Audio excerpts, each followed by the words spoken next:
À la une de cette actualité dominicale, 250 conducteurs de mototaxi en marge de la Semaine nationale de la sécurité routière viennent de recevoir leur attestation au terme de plusieurs mois de formation sur le code de la route, le respect des usagers et la circulation en milieu urbain, entre autres.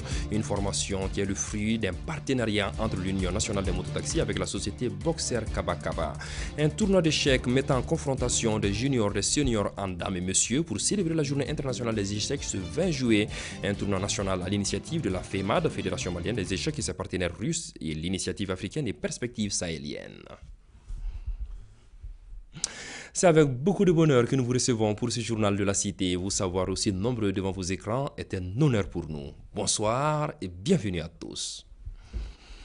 100 élèves du premier et second cycle issus du groupe scolaire de Kalabankoura ont reçu leur attestation à l'issue de la première édition du concours basé sur les disciplines littéraires. C'est un concours organisé par le comité de gestion scolaire de ce groupe. Le but est de promouvoir l'excellence, suivant ce reportage signé Dala Traoré.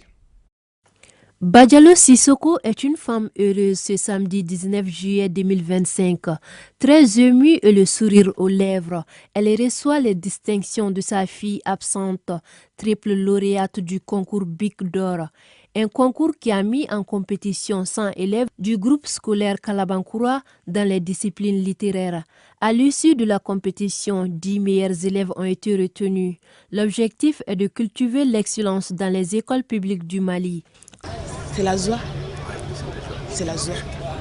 Je suis trop contente. Et je vous salue les maîtres dans cette cour-là. C'est Carola, je vais dédier à son père, Boucar Diallo. Je vais dédier ça. Je vais saluer toute ma famille, avec les maîtres dans cette cour-là. Je suis contente. Je suis vraiment très heureuse de voir ces prix. Je recommande à tous mes camarades de prendre l'étude au sérieux parce que seule l'étude paie. Sache que la ponctualité et tout le travail d'apprendre beaucoup pour avoir ce que nous voulons. Bon, nous avons constaté après notre élection que les gens commencent à abandonner l'école publique au profit des écoles privées, dû aux performances. Alors que nous-mêmes, en tant que président du CCS, nous avons tous été formés dans les écoles publiques. Donc c'est pour cela que nous avons initié cette initiative-là pour amener les gens à emboîter les écoles publiques, à venir massivement. Cette initiative consistait à favoriser la culture de l'excellence, c'est-à-dire à donner le goût de l'excellence aux élèves, d'une part, et d'autre part, c'est de donner l'école publique son illicite d'attente, sa performance d'attente.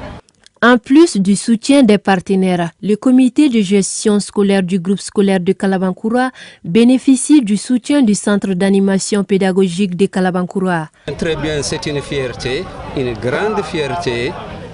Et ce que nous avons vu aujourd'hui, organisé par le CGS de Kalabankoura, je l'ai dit avant aujourd'hui que Kalabankoura a changé de visage.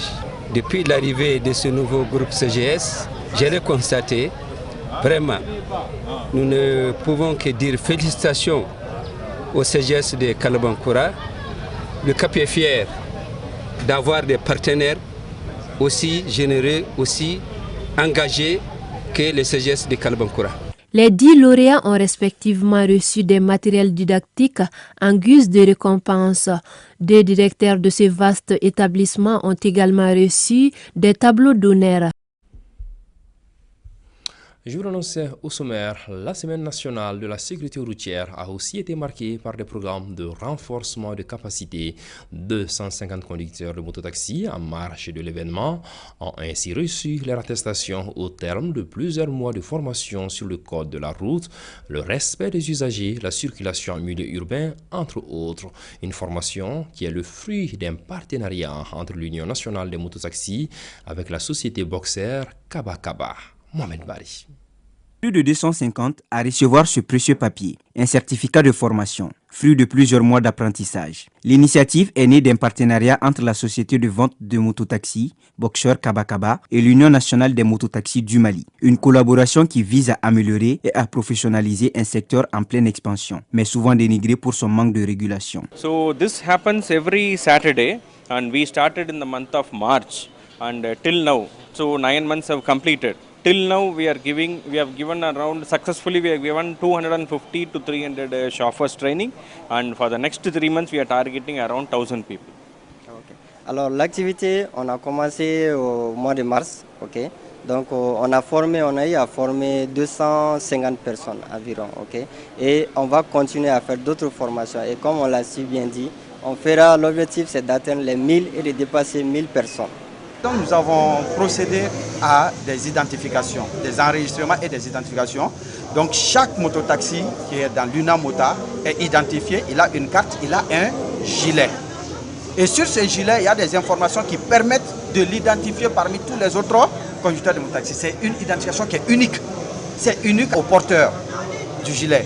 Donc en cas de problème, directement avec les données qui sont sur le gilet, on peut repérer la personne qui a fait un forfait. Les récipiendaires heureux célèbrent la fin d'un parcours qui leur a permis de mieux comprendre les règles de la circulation, l'entretien de leurs engins et les bonnes pratiques du métier. Cela fait 4 ans que je conduis une mototaxi. Quand ils ont parlé de la formation, nous pensions que c'était une blague. Mais après, on a vu que non. J'ai appris beaucoup de choses comme le respect des panneaux de signalisation et le comportement à adopter en circulation.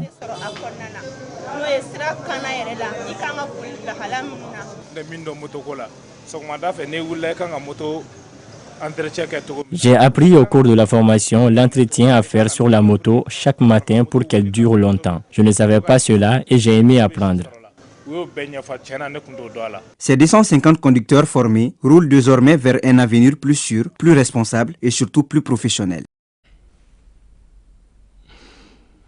Troisième édition de Bamako Color Day, un événement organisé par la Team Color Day. Cette manifestation culturelle se voulait un cadre de rassemblement des jeunes autour de la musique, de la danse et des jets de poudre colorée. Une manière originale de célébrer la paix, la cohésion et l'énergie de la jeunesse malienne. Revivons quelques temps forts de cet événement déroulé à la Maison des Jeunes de Bamako avec Mohamed Bari.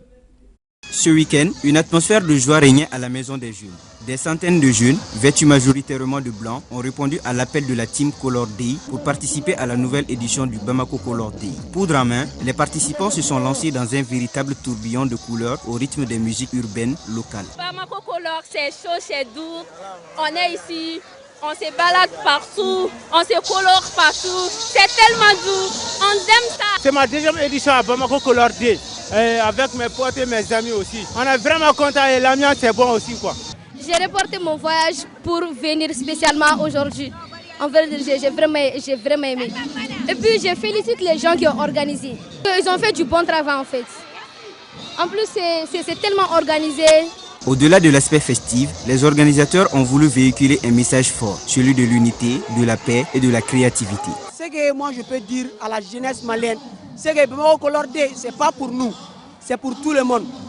Vous voyez, c'est pour tout le monde. Donc, on a eu l'initiative de faire Bamako Color Day au Mali ici, pour que les jeunes viennent ensemble, dans un même lieu, pendant la journée, et faire vivre des couleurs, comme le drapeau vert, jaune ou rouge, faire vivre ça à la Maison des Jeunes ici. Donc sortez massivement à l'année prochaine. Bamako Color Day 3 a tenu toutes ses promesses. De la musique, de la danse, des couleurs, mais surtout une jeunesse unie et en euphorie. Du sport dans cette édition, dans le cadre de la Journée internationale des échecs célébrée ce 20 juillet, la FEMAD, la Fédération malienne des échecs, organise un tournoi national avec ses partenaires russes et l'initiative africaine et perspectives sahéliennes. Un tournoi couplé au mémorandum de coopération Moscou-Bamako dans le domaine du développement des échecs. Au programme de la journée, un tournoi d'échecs mettant en prise des juniors, des seniors en dames et messieurs. Moussa Diabati. Assis autour des échiquiers dans la grande salle du Palais des Sports Salamatou Maïga, les grands maîtres du Mali des échecs en dames et messieurs célèbrent le 101e anniversaire de la Fédération internationale des échecs. Je suis pas mal, j'ai gagné un match déjà et actuellement il reste 4 matchs à jouer. Donc 2 aujourd'hui dont on a joué 1.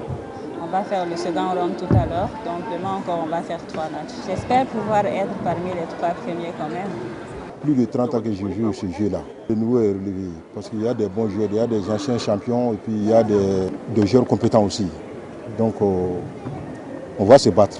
Pour magnifier cet anniversaire, un mémorandum de coopération dans le domaine du développement du jeu d'échecs a été signé par la Fédération malienne des échecs et celle de Russie. Rapprocher notre culture, nos deux sociétés. Et je pense qu'avec la signature de ce mémorandum, on peut aussi échanger l'expérience. On peut échanger l'expérience entre la Fédération des jeux d'échecs russe et la Fédération malienne. Cette coopération sera bénéfique pour la Fédération malienne des échecs. Nous allons former dans chaque école 2 enseignants qui vont prendre la relève maintenant pour former les élèves. Et au bout des 5 années, nous comptons vraiment former environ 20 000 enfants au moins. Et ce qui va constituer comme un vivier assez important pour détecter des jeunes talents qui vont demain réussir les échecs du Mali au niveau mondial. Cette coopération, ça s'annonce bien. Comme nous sommes d'abord à nos débuts, les Russes sont très ouverts, donc nous sommes optimistes. En attendant le bouquet final, les joueurs discutent et réfléchissent de la meilleure stratégie à adopter pour remporter ce tournoi national des échecs. La salle de gymnastique de Sabalibougou organise la 2e édition de son tournoi festival. Dans l'esprit de la première édition, cette édition 2025 s'est aussi inscrite dans la logique de rassembler les différentes salles de gym de Bamako pour promouvoir la paix, la cohésion sociale et le développement de la gymnastique au Mali. C'était en présence de plusieurs personnalités. Mohamed Konaté était sur place pour ORTM2.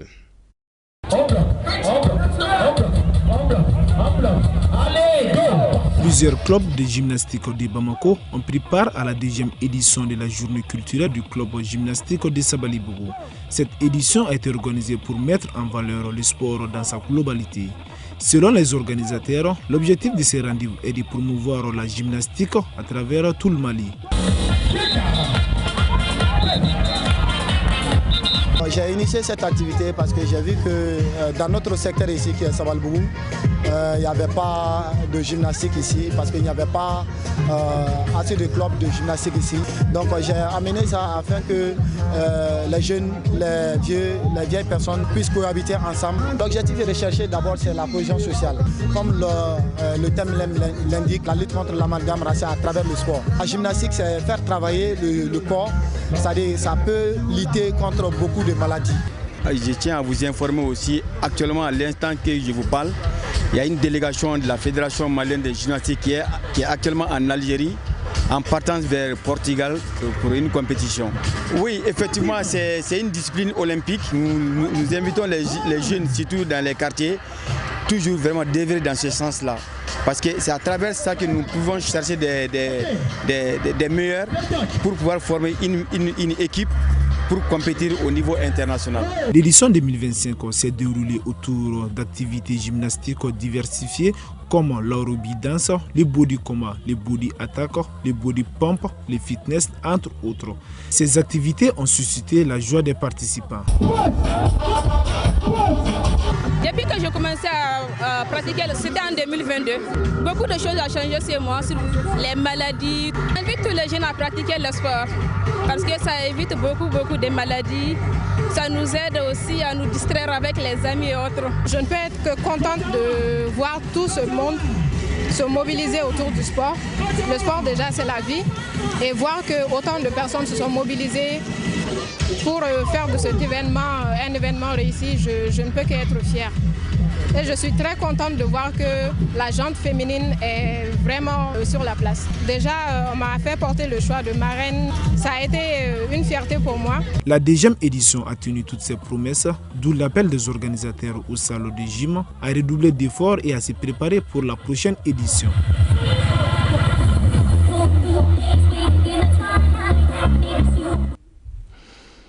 Voilà, c'est ainsi que prend fin cette édition que j'ai eu l'immense plaisir de vous présenter.